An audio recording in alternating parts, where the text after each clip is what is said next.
Bom dia, pessoal. Eu vou começar aqui a gravação.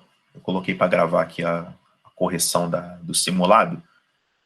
Quem está só assistindo a gravação, quem não conseguiu ter tempo, tá, de fazer o simulado e quiser fazer o simulado, me pede no privado, faz e depois assiste ao vídeo da correção, tá bom? Semana que vem eu vou aplicar outro simulado desse para vocês nesse mesmo formato. Lembrando que semana que vem a gente vai ter 3 tempos de matemática e 1 tempo de física, e vai ser o contrário do que foi essa semana, para a gente balancear as matérias, né? Então, vamos lá, todo mundo aí terminando, são 9h50. Eu vou fazer aqui a correção da questão número 1, e antes de eu fazer a correção da questão, eu vou tentar mais ou menos localizar vocês, sinalizar a vocês o nível de dificuldade da questão. Se a questão é fácil, se a questão tem um nível médio, se a questão é difícil, se é muito difícil, tá? Essa questão número 1, para quem sabe análise combinatória, obviamente, eu vou sempre partir do princípio que você tenha o conteúdo que a questão pede, é considerado uma questão fácil, é uma questão tranquila, tá? Mas não se intimidem com o fato de eu falar que é uma questão fácil, porque pode ser o teu ponto fraco. Às vezes você tem um desempenho excelente em matemática, mas o teu ponto fraco é análise combinatória. Então, naturalmente, para você, essa questão vai ser difícil. Então, vamos lá, pessoal. Número 1. O número de maneiras diferentes de distribuir 6 objetos distintos entre 3 pessoas, de modo que cada pessoa fique exatamente com 2 objetos é...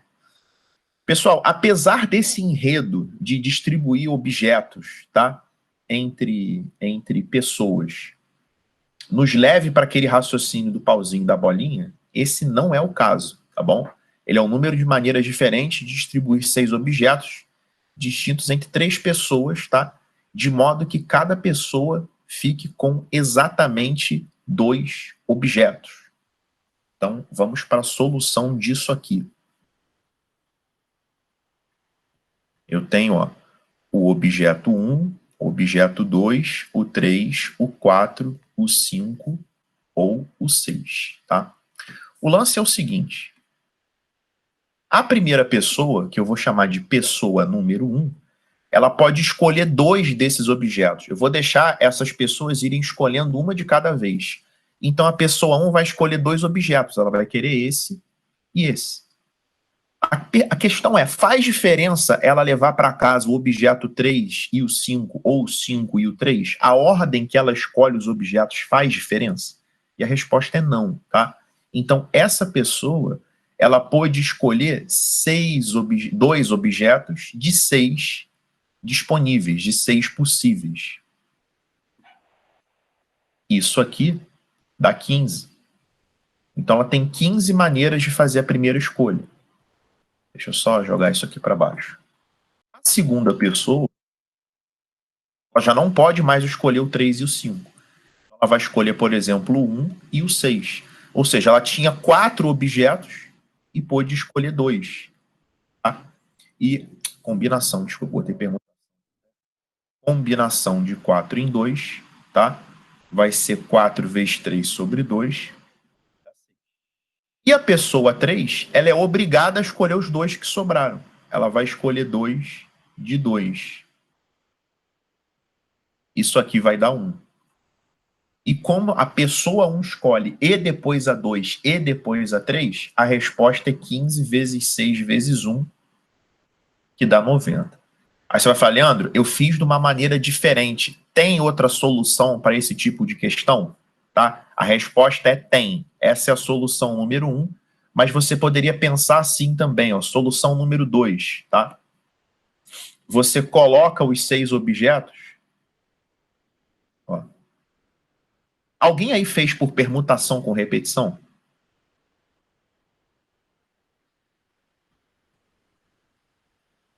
Tá? Apesar do raciocínio ser um pouco mais difícil, você poderia pensar assim: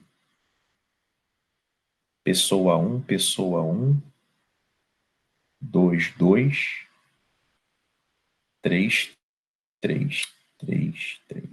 E aqui está o objeto do objeto 1 até o objeto 6. Você também poderia pensar o seguinte: você fixa os objetos e coloca embaixo do objeto a pessoa que vai escolher aquele objeto. E aí, o total de respostas é a permutação desse grupamento de P's aqui de baixo. Você vai permutar 6 elementos com 2 repetições de P1, 2 de P2 e 2 de P3. Essa resposta aqui também dá 90, apesar de ser um pouco mais difícil de pensar isso. É como se você fizesse assim, ó, objeto 1, objeto 2, 3, 4, 5 e 6. Ah, o objeto 1, quem vai escolher é a pessoa 1. O objeto 2, quem vai escolher é a pessoa 2. Aqui é a pessoa 1, aqui é a pessoa 3, aqui é a 3 e aqui é a 2. Como esses objetos não precisam ser escolhidos nessa ordem, você pode permutar a ordem das pessoas que escolhem esses objetos. Perceberam como é mais sofisticado pensar dessa forma? Tá? Então, por isso que eu prefiro a solução vermelha, ela é mais intuitiva. Tá? Primeira pessoa escolhe 2 de 6. A próxima escolhe 2 de 4. E a próxima escolhe 2 de 2. Alguém quer perguntar alguma coisa sobre essa número 1? Eu às vezes fico na dúvida, tipo, eu cheguei nessa conclusão, 15, 16 e 1. Cheguei nessa conclusão fácil. 6 e 1, né? 15, 6 e 1, exatamente. E aí, só que eu fiquei na dúvida se eu multiplicava esses resultados ou se eu somava. Eu sempre fico nessa dúvida. Então, para a gente acabar com essa dúvida agora, sempre que você pensar e, você vai multiplicar. Tá. Sempre que você pensar ou, você vai somar. E por que aí tinha que pensar e? Porque a pessoa 1 escolhe e depois vem a 2 escolher e depois vem a 3. Não é a 1 ou a 2 escolhe, é o e. Por isso que é vezes, tá bom? Tá, verdade. Obrigada. Então, sempre que você tiver essa dúvida, pensa no português mesmo, tá? Se for o e, troca por vezes, se for o ou, troca por mais. Show. Obrigada, Leandro. Nada. Número 2. No cubo da figura ABCDEFGH de aresta 2 raiz de 2, M e NP são pontos médios das arestas AE, BC e GH, respectivamente, conforme mostra a figura abaixo. Pode-se afirmar que o valor em centímetros quadrados da área do triângulo MNP... Pessoal, eu não tenho régua aqui, mas este triângulo MNP... Podia ter régua no Word, né? Mas enfim. Esse triângulo, ele é equilátero, tá? Eu vou calcular o lado NP e vou mostrar para vocês que todos os lados são feitos da mesma forma.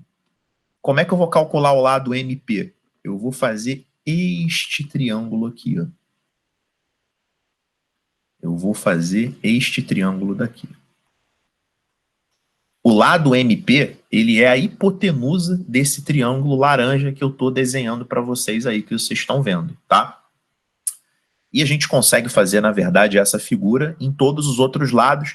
Essa é a mais fácil de visualizar, porque está de frente para a gente, né? Esse mesmo desenho nas outras faces, ele ia ficar um pouco mais difícil de vocês enxergarem, tá? Por exemplo, se você quisesse calcular o PM, você teria que fazer este desenho aqui, ó. Sem régua, começa o mal de Parkinson. Ó. Vocês teriam que fazer esse desenho aqui e concluir que esse triângulo é retângulo. Esse triângulo que eu pintei aqui em cima, ele é idêntico ao triângulo de baixo, só que de visualização muito mais difícil. Esse triângulo laranja de baixo, aqui vale raiz de 2, porque é metade da aresta. Esse pedacinho vale raiz de 2. E isso aqui vale 2 raiz de 2.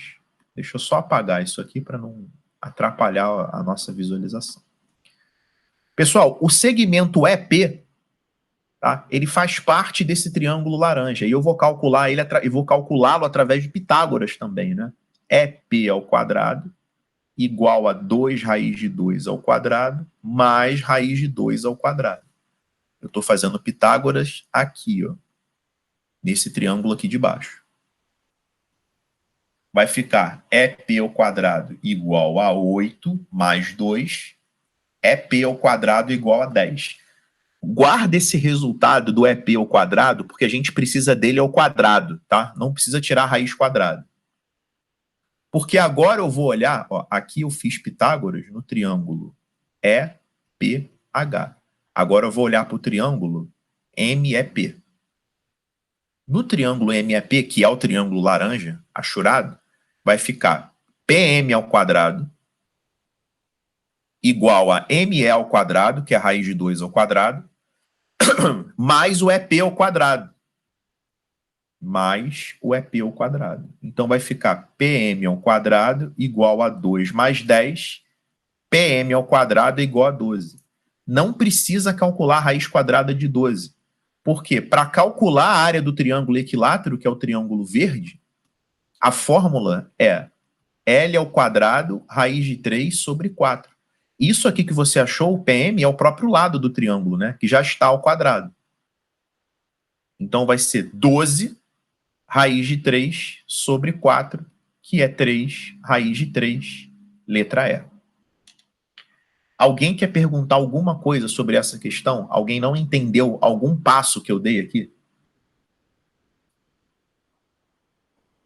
Esse triângulo ele é equilátero, pessoal, porque eu consigo fazer rigorosamente essa mesma figura com todos os lados do triângulo, tá? Eu tinha desenhado um outro para vocês, vocês viram que a visualização era mais difícil. Mas essa é mais simples de ver. Leandro, oi? Eu não entendi por que ele é equilátero, não. Eu tinha achado esse um lado, eu só não consegui entender porque todos os lados iam ser a mesma iguais. Coisa. Ó, eu vou te provar, pelo menos, que esse PN também vale a mesma coisa, tá? Tá. É a Érica que tá falando, né? Sim. Esse triângulo aqui é retângulo. Uhum. Tá? Essa parte aqui de baixo vale raiz de 2. E esta também vale 2 raiz de 2. Então, sim, esse segmento pontilhado, você vai calcular da mesma forma que essa primeira parte aqui. Então, isso aqui vai dar raiz de 10, né? Quando você aplicar Pitágoras de novo, sendo aqui raiz de 2, você vai achar verde valendo raiz de 12, que é o lado ao quadrado. Ou seja, você consegue... Todos os lados você consegue todos os fazer lados. da mesma maneira. Tá, entendi. Exatamente. Beleza. Tá? Uma coisa que eu posso te adiantar, se você tiver com muita pressa na hora da questão, é que quase sempre esses triângulos são equiláteros. Quase sempre, tá? Quando você percebe a simetria entre os pontos, tá? Normalmente eles são equiláteros. Número 3. Considerando todos os números naturais menores do que 100 mil, a quantidade de números que podem ser expressos utilizando somente os dígitos 5 ou 6. O problema dessa questão é que você pega aqui o 100 mil. O 100 mil tem 6 algarismos. O problema dessa questão é você achar que todos os números menores que 100 mil têm 5 algarismos. Isso é um erro, tá? Eles podem ter 5 algarismos, ou 4, ou 3, ou 2, ou 1. Momento de sinceridade. Alguém considerou só com 5 algarismos? Ou todo mundo percebeu que podia ter 5, 4, 3, 2, 1? A gente sabe, na verdade, que o 2 é menor do que 100 mil, obviamente, né? Mas pode ser que na hora de fazer a questão, por desatenção, por falta de tempo, a gente se esqueça disso. Como ele quer que seja formado pelos números 5 ou 6, cada algarismo tem 2 possibilidades. E problema de formação de número, pessoal, a ordem importa sempre, tá? Eu vou sempre ter que abrir espaços.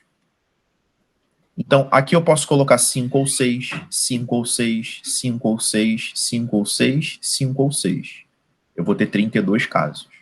Aqui vou ter a mesma coisa, 16 casos. Com 3 algarismos, a mesma coisa, vou ter 8 casos.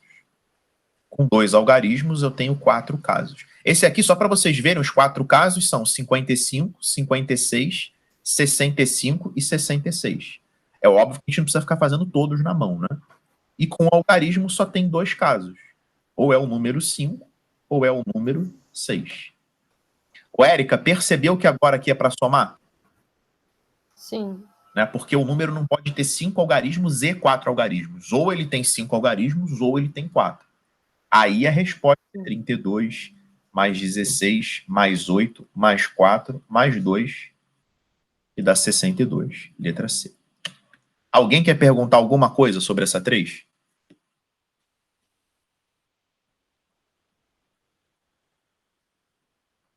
Todo mundo entendeu?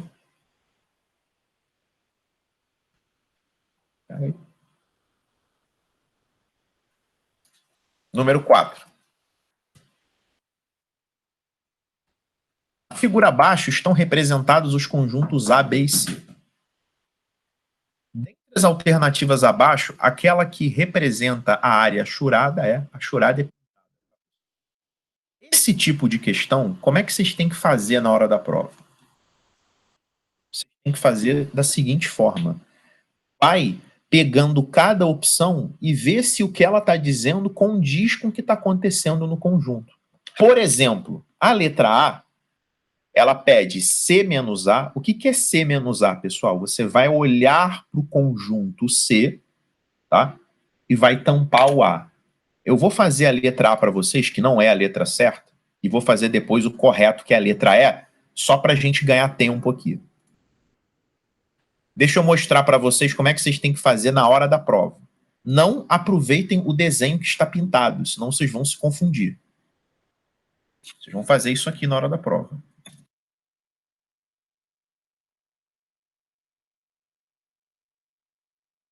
Vão escrever os conjuntos de novo, tá? A.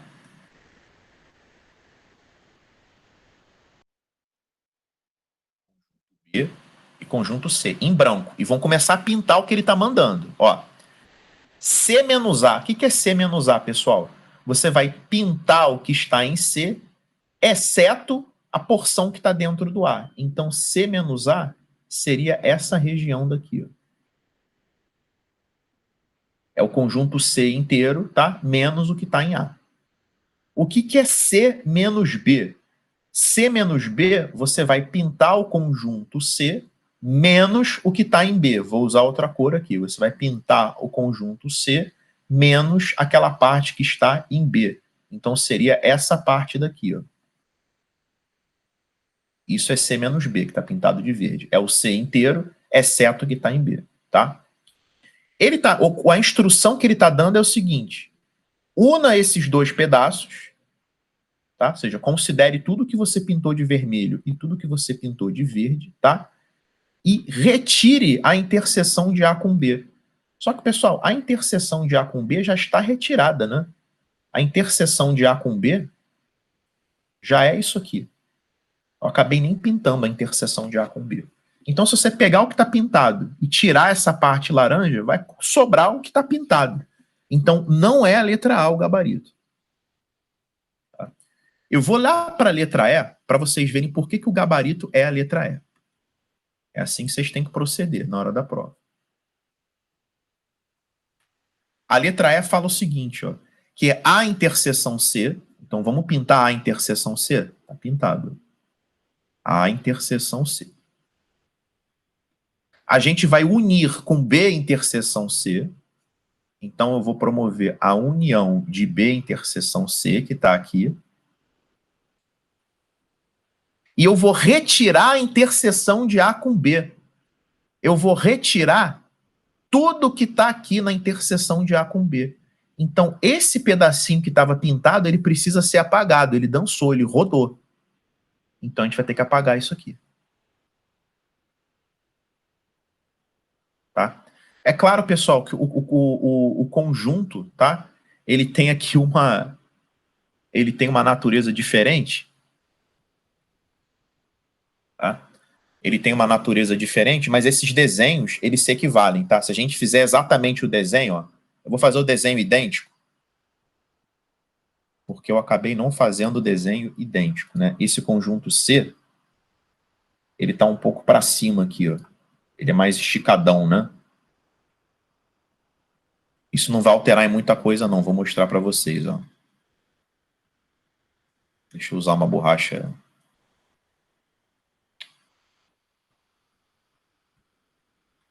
melhor aqui.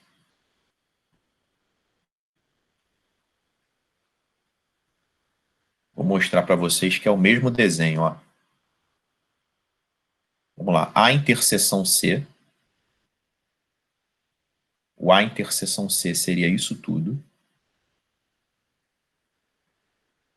Depois, B interseção C. B interseção C, e retira a interseção de A com B. Apaga, merda. A gente vai apagar só o pedacinho da interseção de A com B, só esse pedacinho aqui. Pronto, agora ficou a fotografia exata que vocês estão vendo, tá? Eu dei bobeira aqui na primeira análise que eu não reproduzi fielmente o conjunto. Vocês precisam reproduzir fielmente o desenho. Só que em branco. Todas as outras opções que vocês tentassem fazer ia dar errado. Por isso que o gabarito dessa aqui é a letra E, porque as instruções que ele dá na letra E correspondem exatamente com esse desenho aqui. Alguém quer perguntar alguma coisa sobre a 4? Alguém marcou alguma outra opção e não entendeu por que está errado?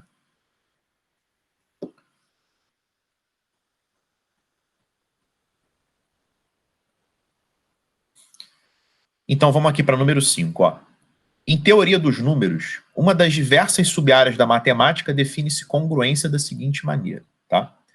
Sejam A e B números inteiros e M inteiro positivo.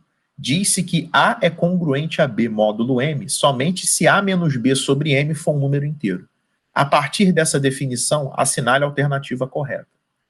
Então ele estava dizendo o seguinte, ó.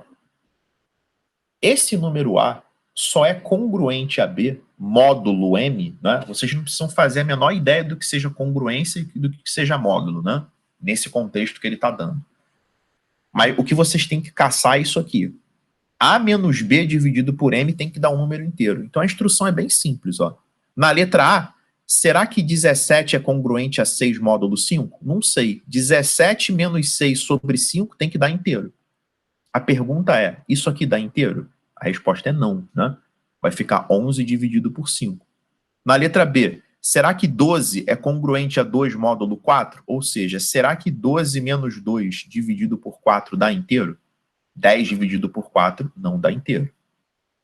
20 é congruente a 3 módulo 7. Será que 20 menos 3 dividido por 7 dá inteiro?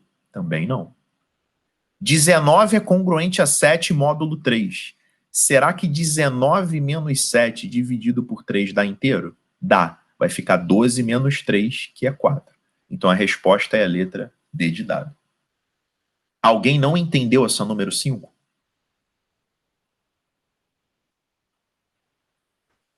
Agora, com você explicando, eu achei ridículo. Mas antes eu fiquei perdida no enunciado.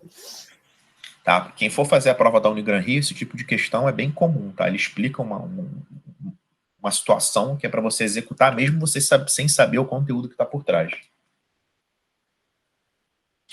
Se ele não explicasse o que é congruência, aí a questão ia ser muito mais difícil. Número 6, ele quer o quinto termo dessa sequência. Tá? Primeiro que ele não está falando se essa sequência é PA ou PG, para início de conversa. Né? O que eu vou adiantar para vocês é o seguinte, pessoal. Ou a sequência vai ser uma PA, ou vai ser uma PG, ou vocês vão ter que usar algum raciocínio lógico para ir montando essa sequência. Só que é a última coisa que vocês têm que testar. Primeiro vocês vão ver se ela é uma PA e depois se ela é uma PG. Agora, para vocês não perderem tempo, sequência que tem raiz, quase nunca, ainda mais de índice 3, índice 2, né, que é raiz quadrada, quase nunca é uma PA.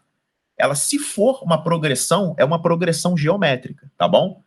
Ah, Leandro, mas eu fiz uma que era uma PA. Tá, é uma em 100. Tá? Mas a maioria das sequências que tem raiz quadrada são progressões geométricas. Eu vou provar para vocês que isso aqui é uma progressão geométrica. O quadrado do termo do meio é igual ao produto dos vizinhos. Se isso aqui funcionar, é uma PG. Né? Porque quando A, B e C formam uma PG, o quadrado do meio é igual ao produto dos vizinhos. Raiz de 2 ao quadrado dá 2. E quando eu multiplico dois números que têm o mesmo índice, eu repito o índice e multiplico quem está dentro, que dá 8. E a raiz cúbica de 8, de fato, é 2. Então, isso aqui sim, pessoal, é uma PG. Então, isso aqui é PG. E ele está querendo o quinto termo. Então, aqui vem o quarto, depois vem o quinto. Pessoal, essa história de o quadrado do meio é igual ao produto dos vizinhos, para PG, a gente pode estender que o quadrado do central é igual ao produto dos equidistantes. Ou seja, se eu tivesse 5 termos nessa PG, O quadrado desse cidadão aqui, ele não é só o produto de B com D, ele também é o produto de A com E. Então, essa questão seria muito facilitada se você usasse essa ideia da equidistância, em vez de usar que o A5 é igual a 1 vezes a razão à quarta. Por quê? Quando eu escrevo os 5 termos, esse é o central, e o quadrado do central é igual ao produto dos equidistantes, que é a raiz cúbica de 4 vezes o A5. Só que, para nossa surpresa, esse quadrado aqui ele pode entrar no 2, tá? Então ele fica raiz cúbica de 4 igual a raiz cúbica de 4 vezes A5, e facilmente a gente escreve que o A5 vale 1. Letra E. Tá? Então a gente usou a ideia de que o quadrado do central é igual ao produto dos equidistantes, e não apenas de quem está à esquerda e à direita dele. Alguém quer perguntar alguma coisa sobre essa 6?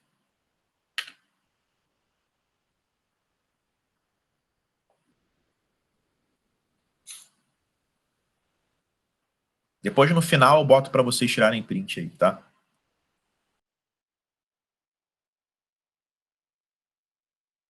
A outra questão número 6. Fiz merda aí, né? Em vez de colocar da 1 a 10, coloquei 11 questões com 2 números 6. Não sei porque.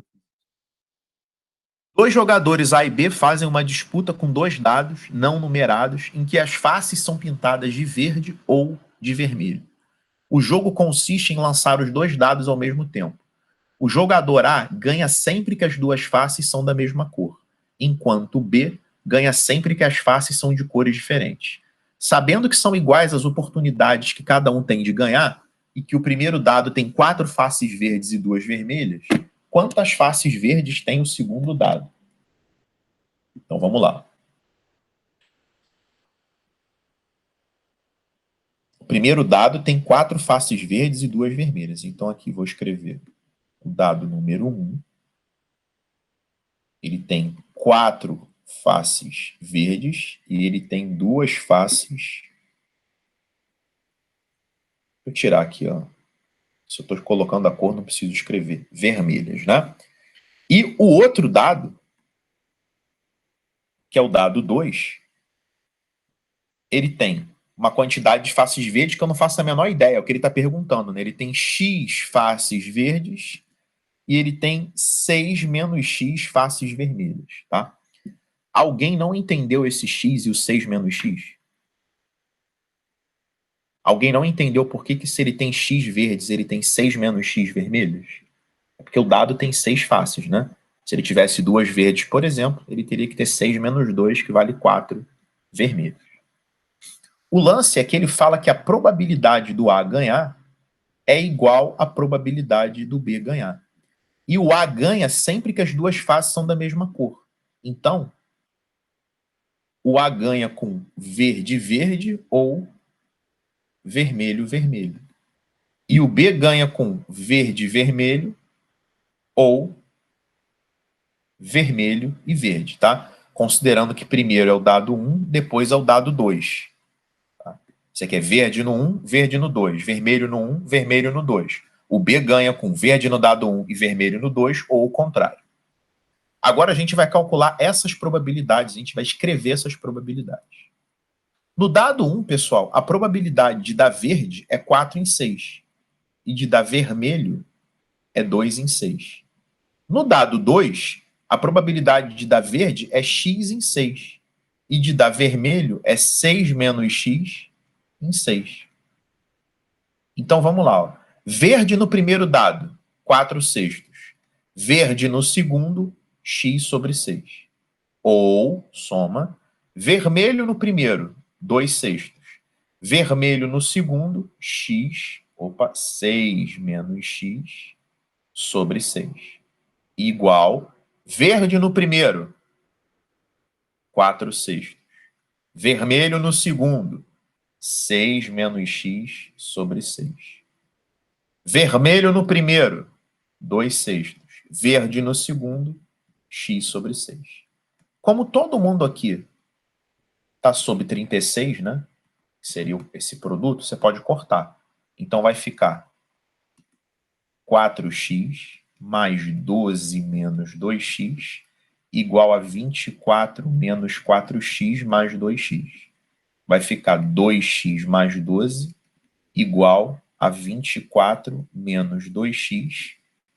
4x é igual a 12, x é igual a 3. Então, esse segundo dado, ele tem 3 faces verdes e 3 vermelhas, né? Letra C. Alguém quer perguntar alguma coisa sobre essa questão? Não entendeu o que eu fiz? Eu me perdi ali quando você botou que é o verde ali em cima, no VD ou VMVM. Acontece, ó. Aqui é o resultado do dado 1, dado 2. Dado 1, dado 2, dado 1, dado 2, dado 1, dado 2. O A ele ganha quando as faces são da mesma cor, ou seja, que é verde no primeiro e verde no segundo. Ou vermelho no primeiro e vermelho no segundo. Ó, o jogador A ganha sempre que as duas faces são da mesma cor. Enquanto o B ganha sempre que as faces são de cores diferentes. Ou seja, o B ele ganha para verde no primeiro e vermelho no segundo, ou vermelho no primeiro e verde no segundo. Entendeu isso aí? Entendi. Tá bom? O resto eu só troquei pelas probabilidades. O resto foi só conta. Obrigada. Nada. Número 7. Considere as afirmações a seguir. Primeira, existem 5 e apenas 5 tipos de poliedros regulares. Verdadeiro. Os 5 tipos de poliedro regulares, pessoal, são o seguinte, ó. A gente tem o tetraedro regular, a gente tem o hexaedro regular, que é o cubo, a gente tem o octaedro regular, a gente tem o dodecaedro regular e a gente tem o icosaedro regular. Esses são os 5 tipos de poliedros regulares que existem, tá bom? São poliedros formados pela mesma face, tá? Pela mesma figura geométrica e todas as arestas são iguais, tá? O tetraedro regular são 4 triângulos, o hexaedro regular, que é o cubo, são 6 quadrados, o octaedro regular são 8 triângulos, o dodecaedro regular são 12 pentágonos e o icosaedro regular são 20 triângulos, tá? Naquela aula eu pedi para vocês decorar as iniciais, né? TOD, para a gente não esquecer de ninguém. Número 2, um cubo é um tetraedro regular. Não, o cubo é o hexaedro regular. Esse aqui que é o nome oficial do cubo, né? Hexaedro regular. Então essa aqui é falsa. Terceira, todo poliedro regular é poliedro de Platão, mas nem todo poliedro de Platão é poliedro regular. Foi isso que eu fiquei um tempo falando na aula, né? Isso está correto. Pessoal, porque o que acontece? E tem muita gente que até passa essa informação errada. Porque acha que poliedro de Platão é sinônimo de poliedro regular. Mas deixa eu mostrar uma coisa para vocês. Esse poliedro aqui, ele é um poliedro de Platão, mas ele não é um poliedro regular, tá? A condição que o poliedro de Platão a condição para ser um poliedro de Platão é que ele tenha todas as faces formadas pela mesma quantidade de arestas, tá?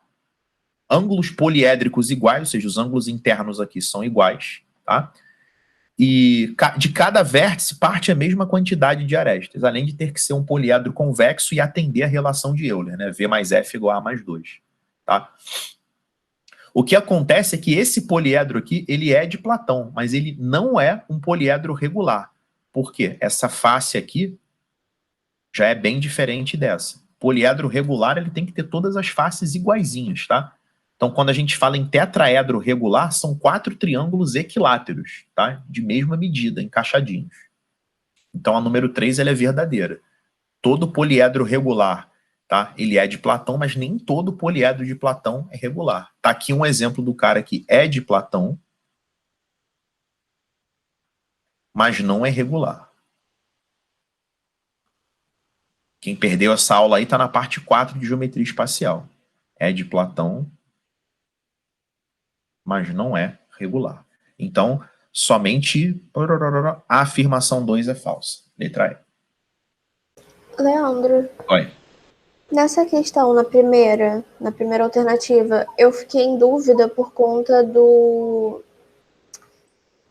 tipo... esqueci, da estrutura convexa e côncava. Daí eu fiquei perdida. Poliedro regular, ele é convexo, tá? Todos eles são convexos? São convexos, sim. Ah, tá. Então tá. Bom? Esses 5 caras aí são convexos, tá bom?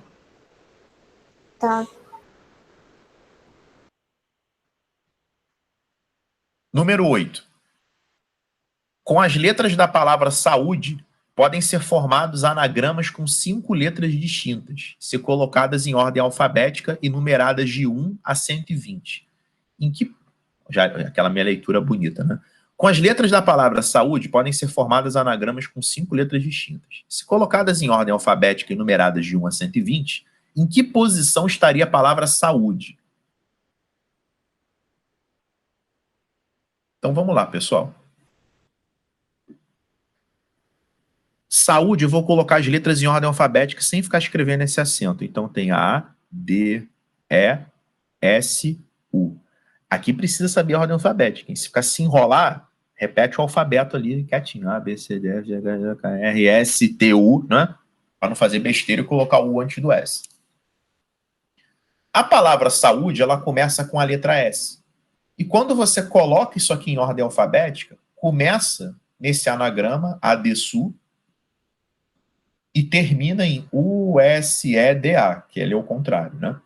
Essa aqui é a primeira, e essa aqui é a 100ª-vigésima, tá? Porque tem 5 fatorial anagramas. 5 vezes 4 vezes 3 vezes 2 vezes 1, que dá 120. Tem algum lugar aqui que está a saúde. Agora, saúde começa com S. Certamente, essa palavra, ela veio depois de todas que começam com A, de todas que começam com D e de todas que começam com E. Depois vem o S, né? Qual o total de anagramas que começam com A? Ó, você pode colocar aqui 4 letras, 3, 2, 1. Vai dar 24. Aqui é a mesma conta e aqui é a mesma conta. Então você já colocou 72, você já botou 72 anagramas. Então, certamente a resposta está depois do 72, tá? Então, ou é a letra C, ou letra D, ou letra E. O primeiro anagrama que começa com a letra S tem o A depois, né? É SA, porque saúde, por acaso, tem o A depois. Agora, saúde, a terceira letra é o U, tá? Primeiro vem quem é SA, é alguma coisa, S-A-D, alguma coisa, depois vem o SAU. Tá? Primeiro vem o SAE, S-A-D e depois o SAU. Agora, quem é que começa com S-A-E? Você pode colocar mais 2 letras aqui e mais uma aqui. Dá o total de 2. Aqui é a mesma coisa. Agora, depois de todo mundo que começa com S-A-D, vem todo mundo que começa com S-A-U. E o próximo anagrama é o próprio saúde. Então, antes de escrever saúde, você escreveu 76 anagramas. E ele, então, é o 77º, letra D, de dado. Alguém quer perguntar alguma coisa sobre a 8?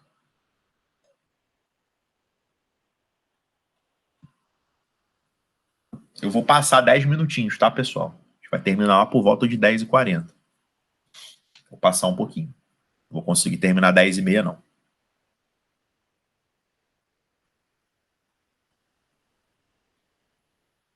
Número 9.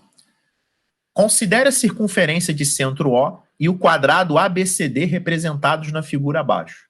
O ponto P representa a interseção das diagonais AC e BD. Os pontos C, D e E são pontos de interseção do quadrado com a circunferência. Se o lado do quadrado mede 10, então a distância OP mede... Pessoal, prestem atenção nessa questão, porque ela é um pouquinho mais difícil. Ele está querendo essa medidazinha aqui, OP. Como é que eu fiz essa questão? Eu resolvi trabalhar com este triângulo aqui, ó. E eu vou mostrar para vocês por que eu quis trabalhar com esse triângulo. Como o lado do quadrado é 10, ou seja, como isso aqui vale 10, eu sei que essa medida vale 5. Tá? Agora, atenção, hein? Como eu sei que isto aqui é o raio... Ô, Leandro, como é que tu sabe que isso aí é o raio? Porque o que é o raio, pessoal? É a distância do centro da circunferência, que é o ponto O, até o ponto E, né? Que é o ponto da circunferência. E como eu sei que isto tudo aqui vale 10, este pedacinho aqui é 10 menos o raio. E esse pedaço CO é o raio, né? Liga o centro da circunferência à circunferência. E eu fiz Pitágoras aqui para achar um raio. Eu fiz R ao quadrado igual a 10 menos R ao quadrado mais 5 ao quadrado. Quadrado do primeiro, menos 2 vezes o primeiro pelo segundo, mais o quadrado do segundo, mais 25. Não vai ficar com a equação do segundo grau. Vai ficar 20R igual a 125. Se fizer essa continha aqui, o raio dá 6,25 centímetros. Aí você vai falar assim, beleza, mas em que isso te ajudou? Pessoal, esse pedacinho aqui, o EP, vale 5, tá? Por que vale 5? Porque se você fizer um quadrado e fizer o cruzamento das diagonais, se o quadrado tem lado L, você tem L sobre 2 para cima e L sobre 2 para baixo, tá? As diagonais se cruzam exatamente no centro do quadrado. As diagonais. Então eu tenho 5. Então ficou mole calcular o segmento OP, que eu vou chamar de X. Esse X ele é simplesmente o raio menos 5. Ele vai ser 1,25 centímetros, tá? Esse foi o jeito que eu fiz. Não é a única solução. Mas a gente encontra aqui sem grandes dificuldades a letra B. Alguém que conseguiu chegar até aqui por causa do tempo e não conseguiu fazer ou quer perguntar alguma coisa? Não entendeu o que eu fiz? Você poderia ter feito essa figura em cima também, tá? Eu fiz embaixo só para ficar mais limpo. Alguém não entendeu por que é R, 10 menos R, 5? Alguma dessas medidas aí?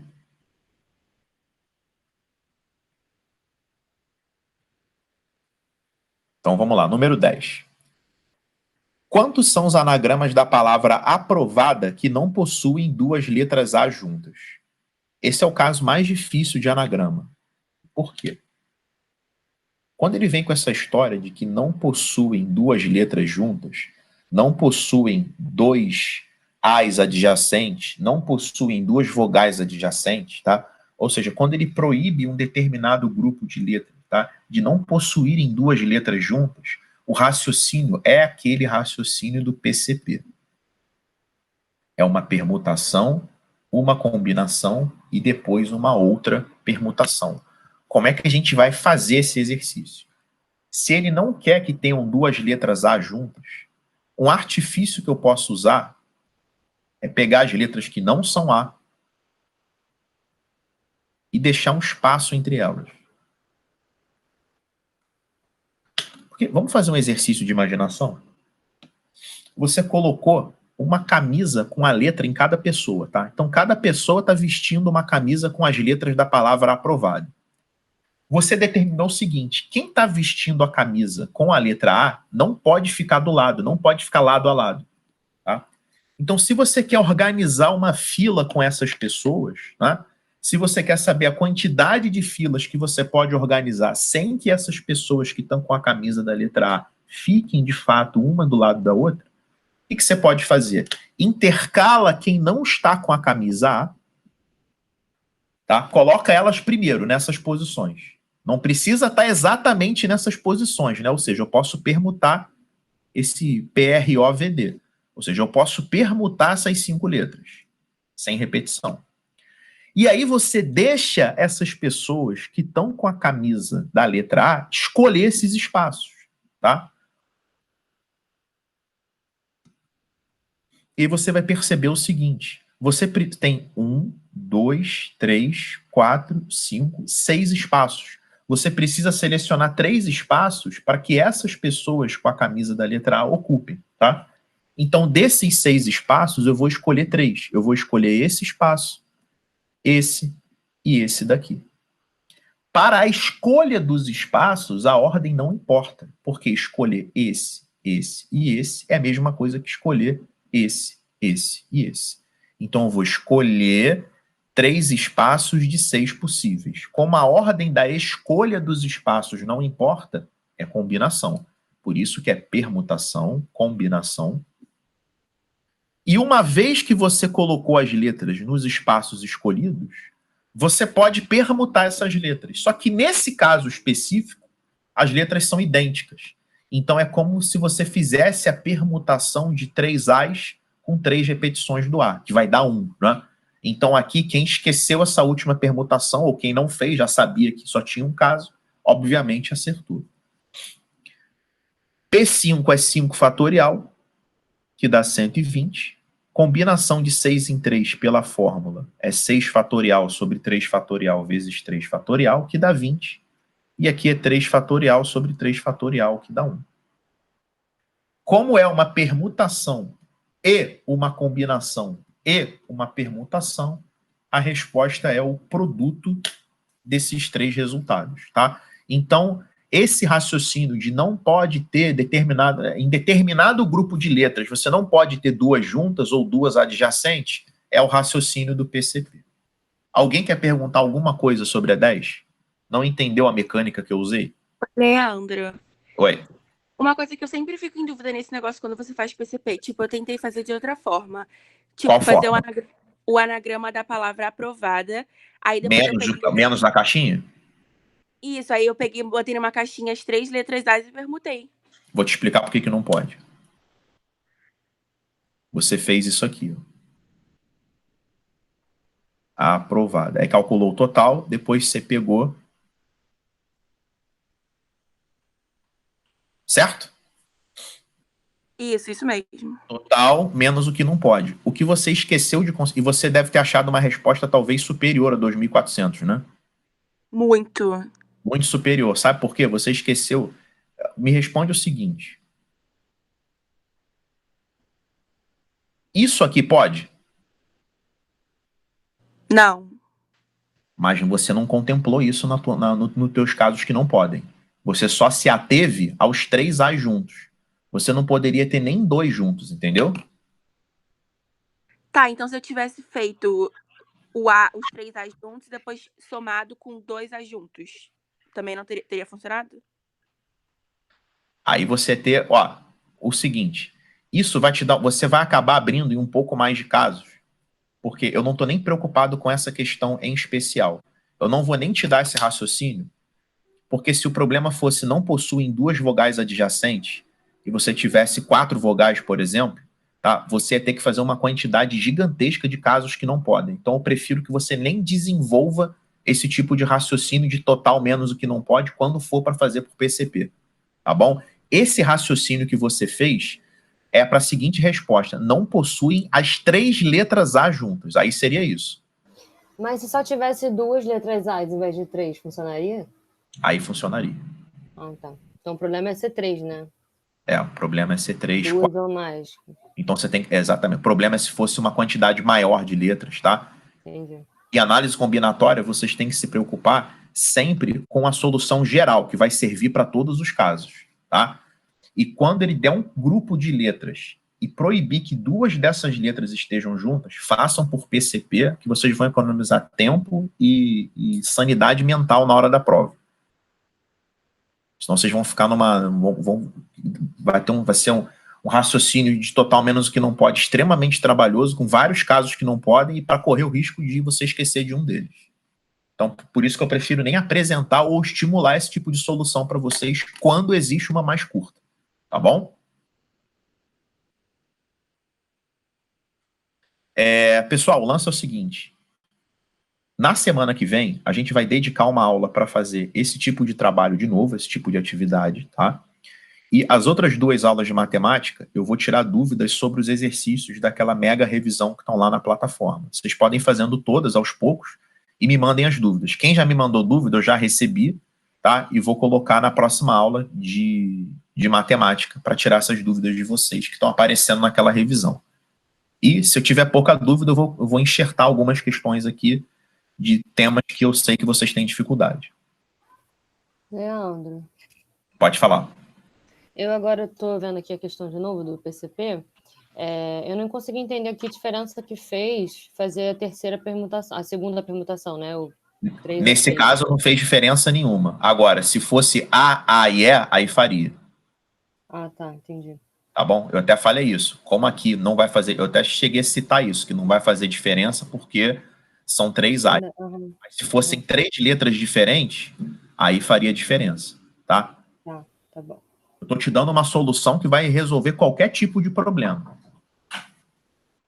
Essa do PCP é esse enredo para qualquer situação, tá bom? Tá bom, entendi. Tá? Alguém quer tirar print de alguma questão, pessoal? Alguém quer tirar print de algum exercício aí? Eu quero dar 9, por favor. Aí. Obrigada. Alguém quer de mais alguma?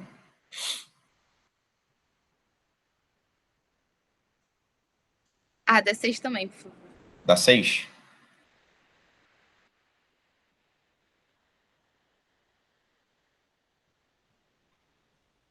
Obrigada. Mais alguma? Para mim, só isso mesmo. Tá bom. Então, pessoal, vejo vocês na semana que vem, tá? Tchau, tchau, gente. Eu queria dar 8. Tá 8? Tá bom. Vamos. Aí, 8. Foi, obrigada. Valeu, então. Tchau, tchau. Tchau.